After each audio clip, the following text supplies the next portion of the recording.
Now, it's a News 4 exclusive. Dorian Johnson speaking out for the first time since being arrested this week. He says police have been targeting his family ever since Johnson spoke up about what he saw the day his friend Michael Brown was shot and killed by Ferguson police officer Dorian Wilson. I don't even sleep in here. I'm just up all night because I'm afraid that somebody gonna sneak in here while we trying to sleep. Dorian and his two brothers were arrested Wednesday. Police say they resisted a lawful arrest. That is just one day after Dorian Johnson sued the Ferguson Police Department.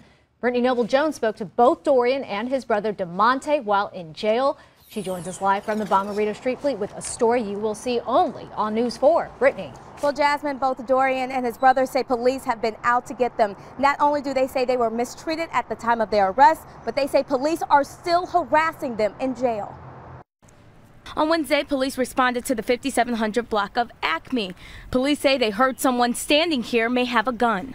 Grabs loaded by his wrist and just yanks him real hard, pulls him up off the sidewalk and pushes him into the grass or whatever. DeMonte Johnson says he instinctively grabbed the officer trying to protect his younger brother Otis, then quickly let go. No harm was done to anyone. They were wondering what's going on with their brother. And with all the situation and everything that's going on with the police and Dorian, so they're going to say, hey, what's going on? What's wrong?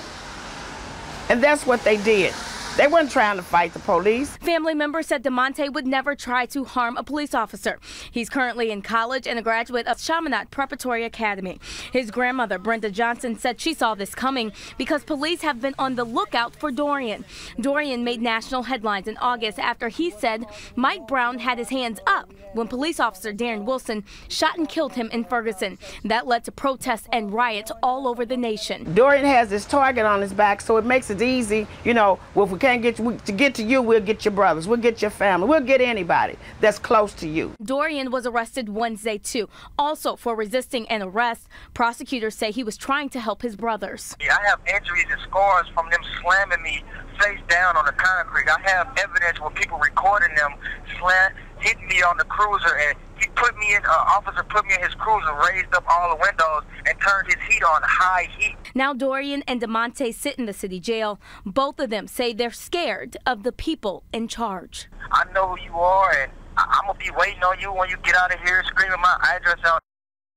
The drug charges that police tried to press on them were refused by the circuit attorney's office. No guns, no drugs were found by police on the scene that day. However, the resisting arrest charges still stand. Dorian's brother, Otis Johnson, was arrested at the scene on a warrant out of Bridgeton. However, his grandmother told me detectives told her that that case has been dropped. I spoke to police late this afternoon after they listened to the 911 call and watched the video from inside the police cruiser that day. They said the Johnsons were not mistreated and they were certainly not targeted. Reporting live in downtown St. Louis, Brittany Noble-Jones, News 4.